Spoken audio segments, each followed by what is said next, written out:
In the heart of Charleston's tech district, a billionaire lies dead in his impenetrable digital fortress, a room so secure that not even a whisper could escape unrecorded. Yet somehow, a killer walked in, committed the perfect murder, and vanished without leaving a single trace, or so they thought. What they didn't know was that in the world of forensic science, perfection is an illusion, and even the most sophisticated criminal can't erase everything. Tonight, we uncover how one microscopic mistake brought down a killer who believed they had outsmarted both technology and justice itself. The rain hammered against the floor-to-ceiling windows of the Blackwood mansion as Charleston Police Detective Maya Chen stepped through the ornate front doors at 11:47 p.m. The November storm had been brewing all evening, its fury matching the chaos that was about to unfold in one of South Carolina's most exclusive neighborhoods. Lightning illuminated the modern, architectural marvel before her, a testament to technological innovation and obscene wealth. Detective Chen, Officer Rodriguez, approached, his face grim in the ambient lighting. Victims upstairs in his private office. Harrison Blackwood, 43, tech CEO. Housekeeper found him around 10 p.m. when she came to collect his dinner tray. Chen nodded, pulling her coat tighter as she surveyed the pristine foyer. Everything about this place screamed control and precision. The marble. Floors reflected LED strips embedded in the walls, creating an almost ethereal atmosphere that felt more like a science fiction film than a crime scene. Any signs of forced entry? None whatsoever. This place is like Fort Knox, detective. Biometric scanners, motion sensors, cameras covering every angle. The security system shows no breaches, no unauthorized access, nothing out of the ordinary until the housekeeper's 911 call. As they ascended the curved staircase, Chen's trained. I catalogued every detail. The walls were adorned with original artwork, but it was the discrete cameras and sensors positioned throughout the house that caught her attention. This wasn't just a home. It was a surveillance network masquerading as luxury living. What about family, next of kin? Estranged wife Vivian. They've been separated for 8 months, currently fighting over assets in divorce proceedings. She was at her attorney's office until 9 p.m., then home with witnesses. Business partner Marcus Webb was in a board meeting in Atlanta until midnight, confirmed by video conference logs. They reached the second floor, where the hallway stretched in both directions like the corridors of a luxury hotel. Chen could feel the weight of surveillance bearing down on her. Every step recorded, every breath monitored. It made her skin crawl. "Show me the office." The office door stood open, revealing a space that looked more like a command center than a workplace. Multiple monitors lined the curved desk, their screens still glowing with various data streams and applications. Harrison Blackwood sat slumped in his ergonomic chair, his face peaceful, almost serene. There were no visible wounds, no signs of struggle, no indication that death had been anything other than natural. Medical examiner's preliminary assessment suggests cardiac arrest, Rodriguez continued, consulting his notes. No obvious trauma, no defensive wounds. Guy was working late, had a heart attack, died at his desk. Happens all the time with these high-stress executives. But Chen wasn't convinced. Something felt wrong about the scene, though she couldn't yet articulate what. She approached the body carefully, noting the positioning of Blackwood's hands, the arrangement of papers on his desk, the precise placement of his coffee cup. Everything was too perfect, too neat for someone who had just suffered a fatal cardiac episode. Has anyone touched anything in here?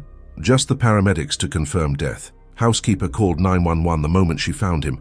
She's pretty shaken up. Been working for the family for 12 years. Chen circled the desk slowly, her eyes scanning every surface. The monitors showed Blackwood's last activities. Emails, financial reports, and what appeared to be complex algorithmic code. According to the timestamps, he had been actively working until 8:43 p.m., then nothing, as if he had simply stopped existing in the digital realm. "Get me the security footage from 6 p.m. to midnight," she instructed. "All cameras, all angles, and I want to speak with the housekeeper, the wife, and this business partner, Webb. Something about this doesn't add up." As the storm outside intensified, Chen found herself staring at Harrison Blackwood's lifeless form, a growing certainty settling in her gut. This wasn't a natural death. This was something far more sinister, disguised behind a facade of technological perfection. The killer had been clever, perhaps even brilliant, but Chen had learned long ago that no crime was ever truly perfect. Someone had made a mistake. She just had to find it. The next morning brought an eerie calm to the Blackwood estate, as if the storm had washed away all traces of the previous night's chaos. Detective Chen returned at 7 a.m. sharp, accompanied by the crime scene unit and a specialist from the Charleston PD's Cyber Crimes Division. The mansion stood like a monument to modern paranoia, every surface gleaming under the pale Carolina sun. "Talk to me about this security system," Chen said to Officer Martinez, who had spent the night reviewing the digital evidence. "What exactly are we dealing with here?"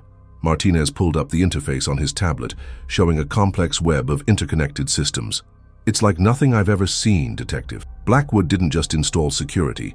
He built a digital ecosystem. Biometric scanners at every entry point, motion detectors in every room, cameras with facial recognition software, even air quality monitors that track unusual chemical signatures. Chen studied the readouts, her unease growing, and it recorded nothing suspicious during the time frame of death. That's the strange part.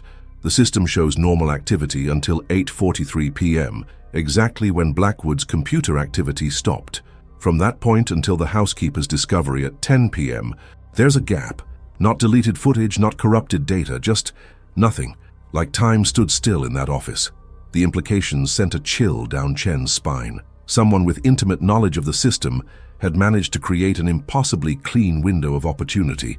As they entered the house, they were met by Mrs. Eleanor Hutchins, the housekeeper, whose trembling hands and red-rimmed eyes spoke of a sleepless night.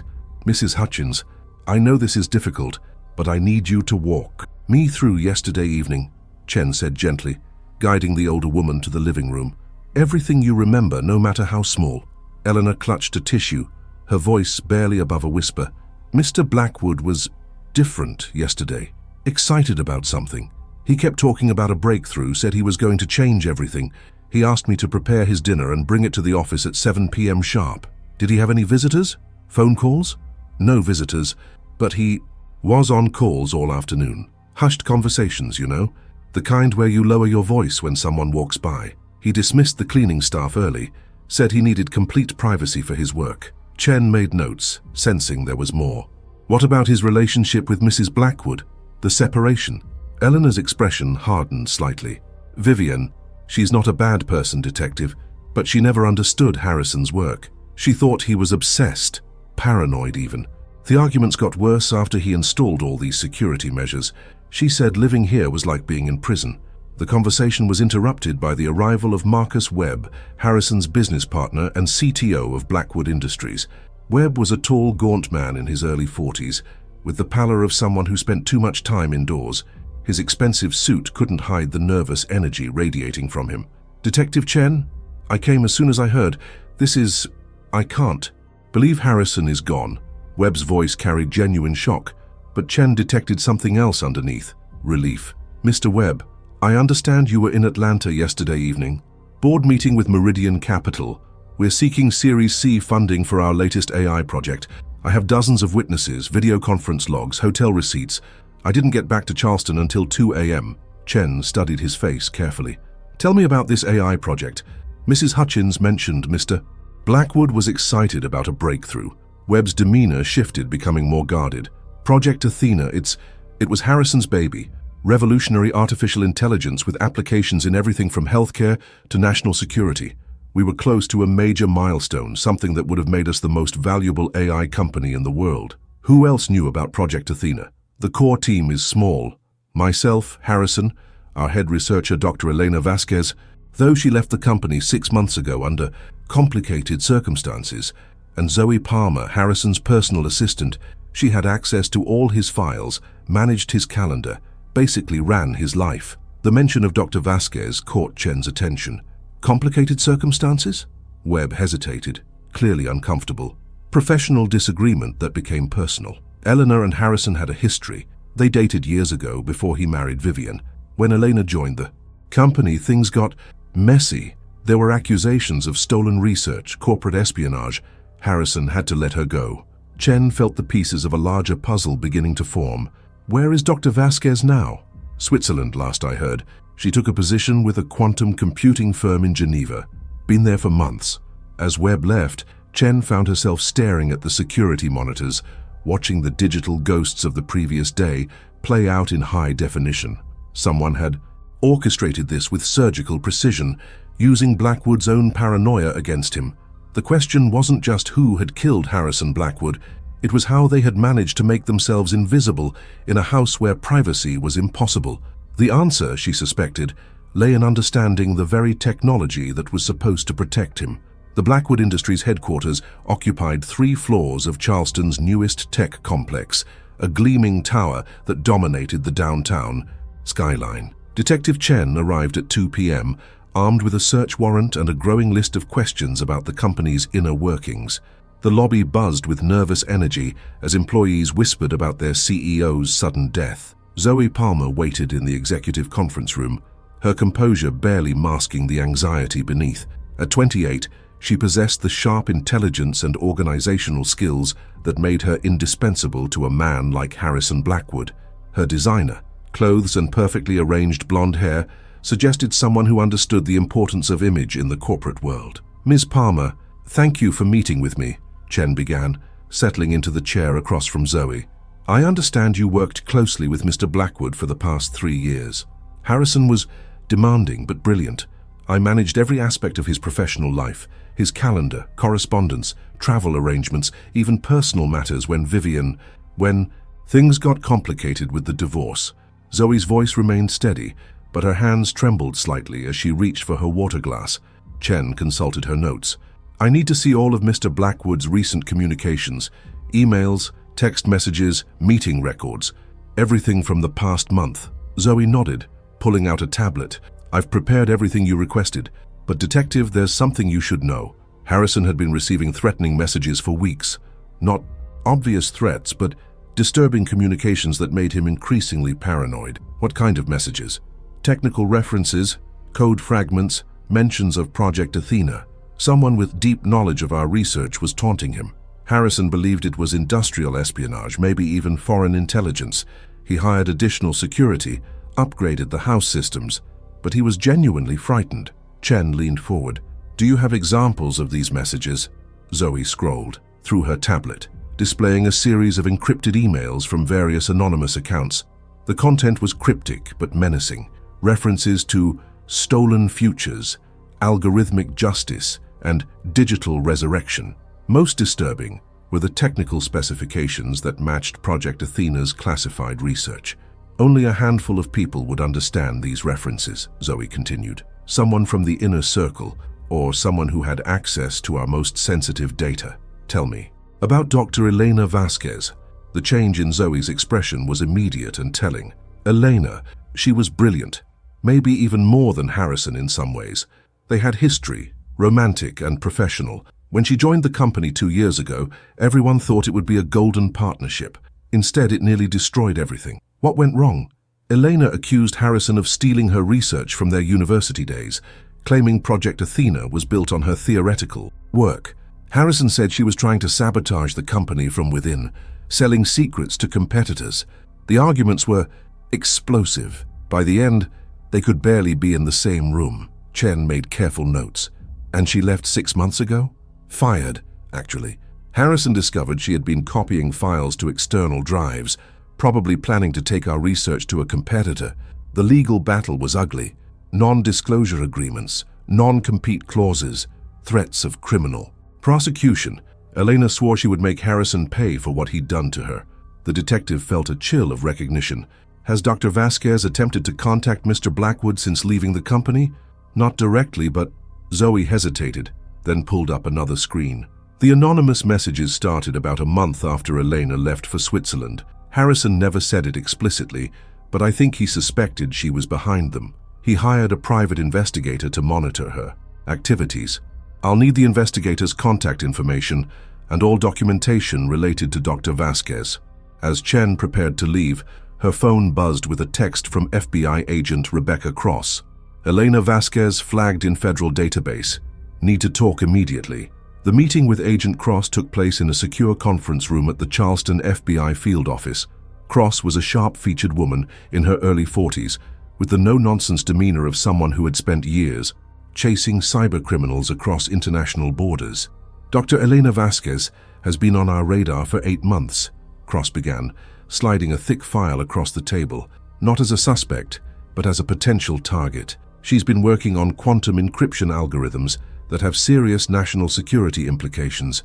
We've been monitoring her communications for signs of foreign intelligence interest.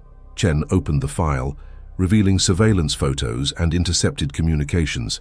So, she's legitimate? Working in Switzerland? That's what makes this interesting. According to our monitoring, Dr. Vasquez has been in Geneva continuously for the past 4 months. Hotel records, credit card transactions, workplace security footage. Everything confirms she hasn't left Switzerland since August. But someone with her knowledge and motivation has been threatening Blackwood. Exactly. Either Dr. Vasquez has developed some very sophisticated methods of operating remotely, or someone else is using her expertise to target your victim. Cross paused, studying Chen's expression. There's something else.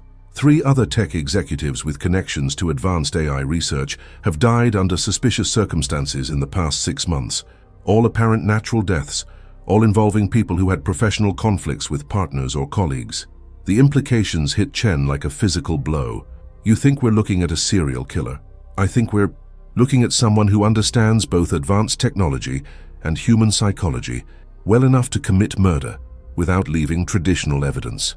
Someone who can manipulate digital systems and create perfect alibis while destroying their enemies one by one. As Chen left the FBI office, her mind raced with possibilities. The killer wasn't just sophisticated, they were operating on a level that transcended conventional investigation methods. They had turned Blackwood's own paranoia and technological dependence into weapons, creating the perfect environment for an impossible crime. But every killer, no matter how brilliant, eventually made a mistake. Chen's job was to find that flaw before the killer claimed their next victim.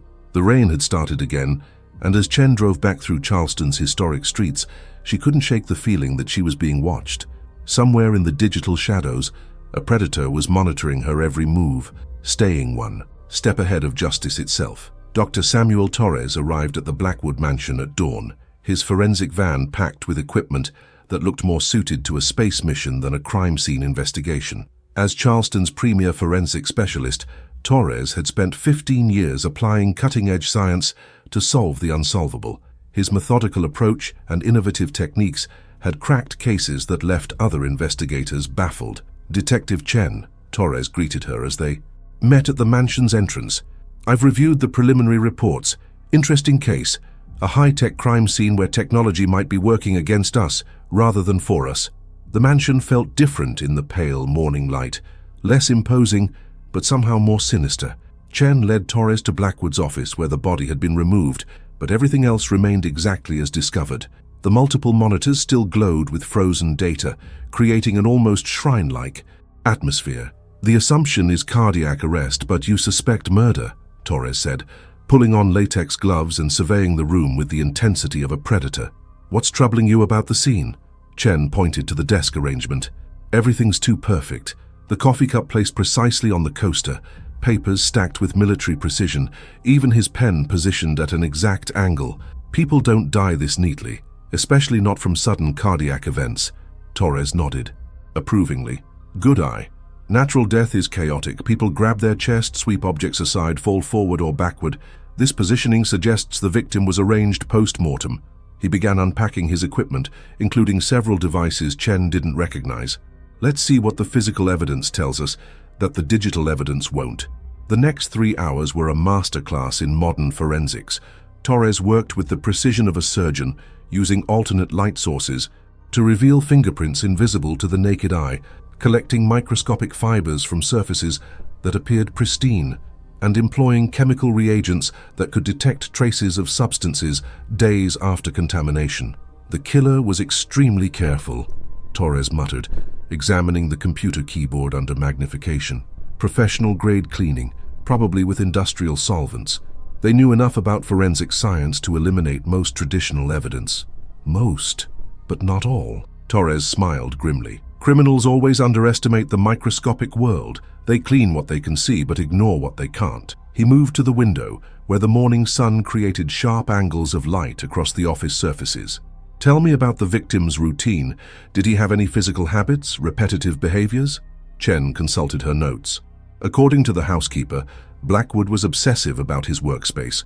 He cleaned his monitor screens multiple times per day. Couldn't stand smudges or fingerprints.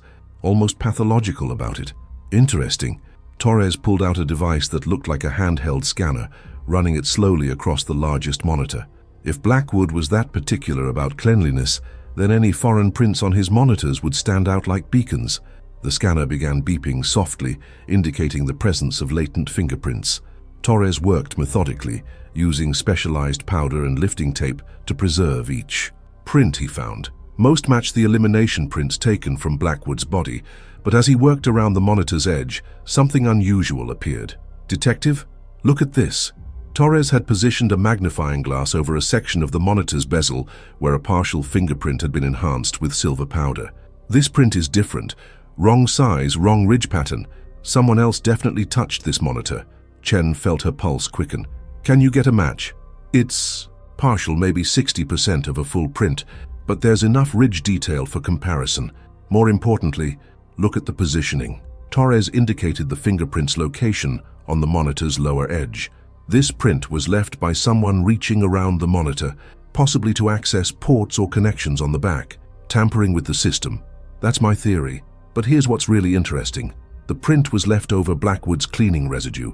Whoever left this print was here after Blackwood's final cleaning session, which, according to the housekeeper's statement, would have been around 6 p.m. yesterday. Torres continued his methodical examination, finding additional microscopic evidence that painted a picture of sophisticated planning. Traces of specialized cleaning solvents suggested the killer had brought professional-grade equipment to eliminate evidence. Fabric fibers from surgical gloves indicated someone with medical or scientific knowledge. Most tellingly, chemical analysis revealed the presence of a rare solvent used specifically in electronics manufacturing. The killer wasn't just careful, Torres concluded as he packed his equipment. They were scientifically trained, possibly with experience in electronics or computer hardware. This was planned with the precision of a laboratory experiment. "How long before you can run the fingerprint through the databases?" "I'll have preliminary results within 6 hours. Full analysis by tomorrow morning, but Detective, there's something else you should consider." Torres paused at the office doorway, his expression grave. "The level of sophistication we're seeing here suggests the killer has done this before. The methodical cleaning, the knowledge of forensic countermeasures, the ability to manipulate digital evidence. This isn't a crime of passion. It's the work of someone who has perfected their technique." As Torres departed, Chen remained in the office, staring at the monitors that had failed to capture their owner's killer. The fingerprint was their first real break, but it also confirmed her growing fear that they were dealing with a predator who had turned murder into a science.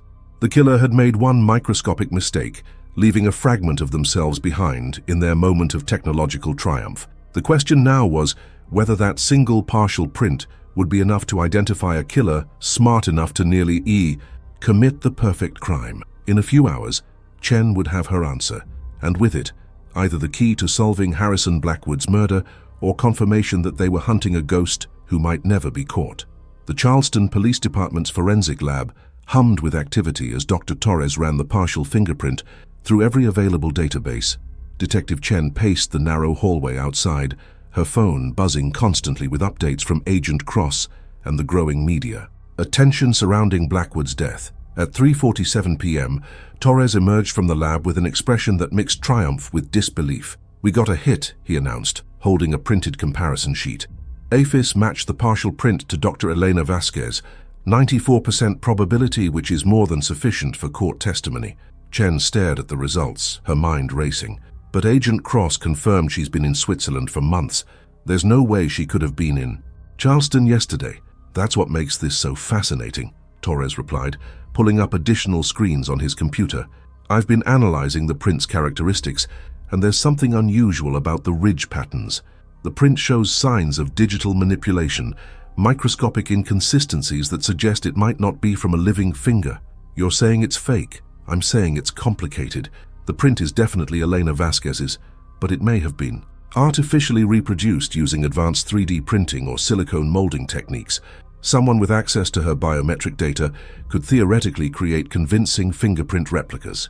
Chen felt the case taking another impossible turn. So either Elena Vasquez was somehow in Charleston yesterday, despite overwhelming evidence to the contrary, or someone is using her biometric signature to frame her for murder. There's a third possibility, Torres said quietly. What if Elena Vasquez isn't the killer, but she is complicit? What if she provided her biometric data to someone else, someone with the technical skills to use it? Before Chen could respond, her phone rang. Agent Cross's voice was tense with urgency. "Detective, we have a problem. I just received confirmation from Swiss authorities. Dr. Elena Vasquez hasn't been seen at her workplace for 3 days. Her hotel room in Geneva appears to have been staged to suggest occupancy. But security footage shows no actual sighting since Monday." Chen felt the pieces realigning in her mind. She could have been traveling back to the States without detection. It's possible, but highly sophisticated. Someone with her technical knowledge could potentially manipulate travel records, create false digital footprints, even hack surveillance systems to create the illusion of presence while actually being elsewhere.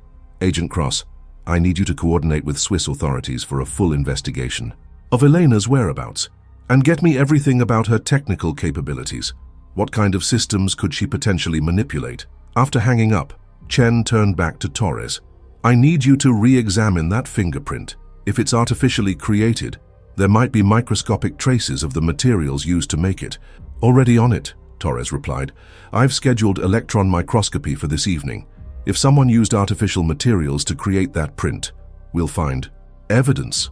While Torres worked, Chen drove to Blackwood Industries for another conversation with Zoe Palmer. The parking garage was nearly empty, most employees having left early in the wake of their CEO's death. Zoe's office was on the executive floor, its floor-to-ceiling windows offering a panoramic view of Charleston Harbor. Ms. Palmer, I need to ask you about Dr. Elena Vasquez's technical capabilities. What exactly was she capable of in terms of system manipulation? Zoe's expression grew troubled. Elena was frightening, honestly. Not just brilliant, but obsessive. She understood digital systems in ways that seemed almost supernatural. She could hack into supposedly secure networks, manipulate surveillance footage, even create false digital identities that were virtually undetectable. Could she fake her own location? Make it appear she was in one place when she was actually somewhere else? Absolutely. Elena once demonstrated how she could manipulate GPS data, security cameras, and even credit card transactions to create a completely false timeline of her activities. Harrison was fascinated and terrified by her abilities. Chen leaned forward. Did she ever mention having accomplices? Someone who might help her with more complex operations? There was someone. Zoe hesitated, then continued. Eleanor mentioned a former colleague from MIT, someone she called her digital twin. She never gave me a name, but implied this. Person shared her expertise and her grievances against the tech industry. Did Harrison know about this person? I don't think so. Elena was secretive about her personal connections, especially after things went bad with Harrison. But detective, there's something else. After Elena left, we discovered she had been copying more than just research files. She had accessed Harrison's personal security protocols, his biometric data, even his behavioral patterns for the house AI system. The implications sent a chill through Chen. She could have used that information to gain access to his home. Theoretically, yes. Elena understood Harrison's systems better than anyone, including Harrison himself. If anyone could have bypassed his security, it would have been her. Chen's phone buzzed with a text from Torres. Electron microscopy confirms artificial materials. Print was created using medical-grade silicone and conductive polymers. Someone manufactured Elena's fingerprint. The revelation crystallized everything. Elena Vasquez might be involved, but she wasn't acting alone. Someone with equal technical sophistication was helping her, someone who could remain invisible while she took the blame. The question was whether Elena was a willing accomplice or an unwitting pawn in someone else's game. As Chen prepared to leave, Zoe's phone rang. After a brief, hushed conversation, she looked up with alarm. Detective, that was building security. Someone just accessed Harrison's private server using Elena's old credentials. They're downloading Project Athena files right now. Chen's blood ran cold. Where's the server located? Building basement, sub-level 2. But detective, Elena's credentials were deactivated months ago. There's no way she should have access. Chen was already moving toward the elevator, her hand on her weapon. Unless someone never actually deactivated them, or someone with administrative access has been keeping them active. As the elevator descended, she realized the killer might not be finished with Harrison Blackwood's legacy.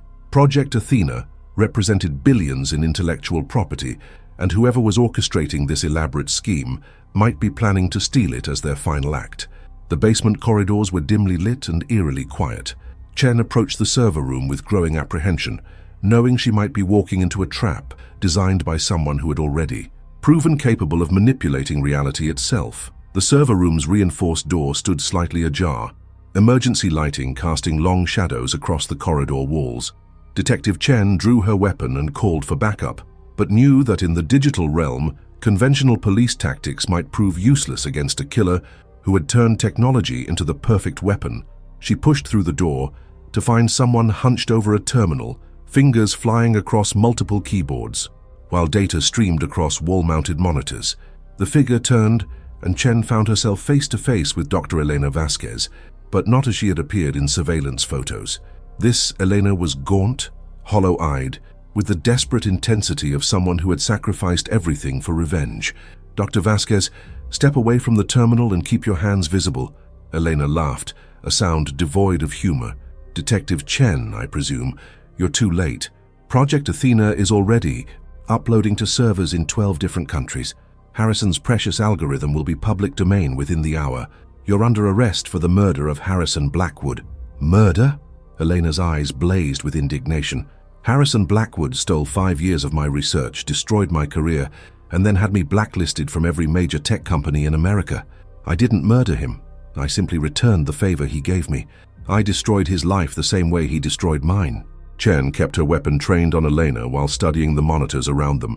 The data transfer was indeed happening, terabytes of information flowing to destinations across the globe. "How did you get back into the country without detection? You still don't understand, do you?" Elena's smile was cold and calculating. "I never left Switzerland. I've been there continuously for 4 months, just as your FBI friend confirmed. But presence is just another form of data, detective. In a world where everything is digital, physical location becomes negotiable. The fingerprint in Harrison's office, you created it artificially. A simple trick. I provided my biometric data to someone with the skills to use it effectively. Someone who shared my desire to see Harrison Blackwood face justice for his crimes." Chen felt the pieces clicking into place. "Marcus Webb. Your accomplice was Marcus Webb." Eleanor nodded approvingly. "Very good."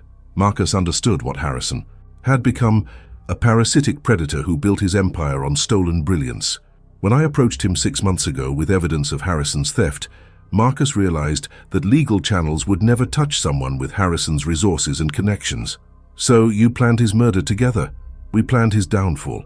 Marcus handled the physical aspects. He had access to the house, knew Harrison's routines, could manipulate the security systems from the inside. I provided the technical expertise and the perfect alibi. While I remained visible in Switzerland, Marcus executed our plan with surgical precision." Chen's radio crackled with an update. "Detective, Marcus Webb is not at his Atlanta location. Hotel confirms he checked out Tuesday morning and never returned."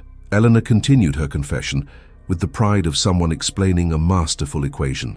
"Marcus used my replicated fingerprint to access the monitor, where he installed a microscopic device that could deliver a precisely calibrated electrical shock directly to Harrison's cardiac system. The shock mimicked a heart attack perfectly, leaving no trace of external intervention. But Webb made a mistake. He left the artificial fingerprint behind.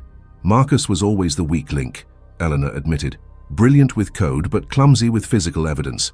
The fingerprint was supposed to dissolve within hours, but he used the wrong polymer mixture. Still, it served its purpose. It led you to me while Marcus disappeared." Chen realized the horrifying scope of the conspiracy. "You're both killers, but you're letting Marcus escape while you take the blame." "I'm dying, detective." Elena's voice carried a strange serenity. "Pancreatic cancer diagnosed 3 months ago. I have perhaps 6 weeks left. Marcus has his whole life ahead of him and the technical skills to build the kind of future that Harrison tried to steal from all of us. Where is Webb now? Somewhere Harrison will never find him, even from the grave. But don't worry, justice has been served. Harrison's stolen research is now freely available to everyone he tried to suppress. His empire will crumble, his patents will be worthless, and his legacy will be that of a thief exposed." As backup officers arrived to secure the scene, Chen found herself grappling with the moral complexity of the case. Elena Vasquez was undoubtedly a killer, but she was also a victim of corporate theft and systemic injustice. Marcus Webb had committed murder, but he had also helped expose years of stolen intellectual property. Elena allowed herself to be handcuffed without resistance. You know what the real irony is, Detective? Harrison always said that the perfect crime was impossible in the digital age. He claimed that technology would always expose the truth. He was right, in a way. Technology did expose the truth, just not the truth he expected. As Eleanor was led away, Chen remained in the server room, watching the final data transfers complete. Project Athena, whatever it truly was, now belonged to the world rather than one man's corporate empire. The question of justice had become far more complicated than a simple murder case. Her phone buzzed with a message from an unknown number. "Thank you for understanding the complexity of truth. MW." Chen stared at the message, knowing that Marcus Webb was already beyond her reach, hidden somewhere in the vast digital landscape he had helped create. Elena Vasquez would face trial and likely spend her remaining weeks in prison, while the true architect of Harrison Blackwood's murder had vanished into the same technological shadows he had used to commit the perfect crime. The case was solved, but justice remained an elusive algorithm that no amount of investigation could fully decode. In the end, Chen realized, the killer who thought he had erased everything had succeeded beyond his wildest dreams, not by avoiding detection, but by exposing truths that were far more complex than anyone had imagined. As she left the Blackwood Industries building for the final time, Chen couldn't shake the feeling that in the digital age, the line between victim and perpetrator had become as fluid as data itself, and that the real mystery wasn't who had killed Harrison Blackwood, but whether justice in the traditional sense was even possible in a world where reality could be rewritten with code.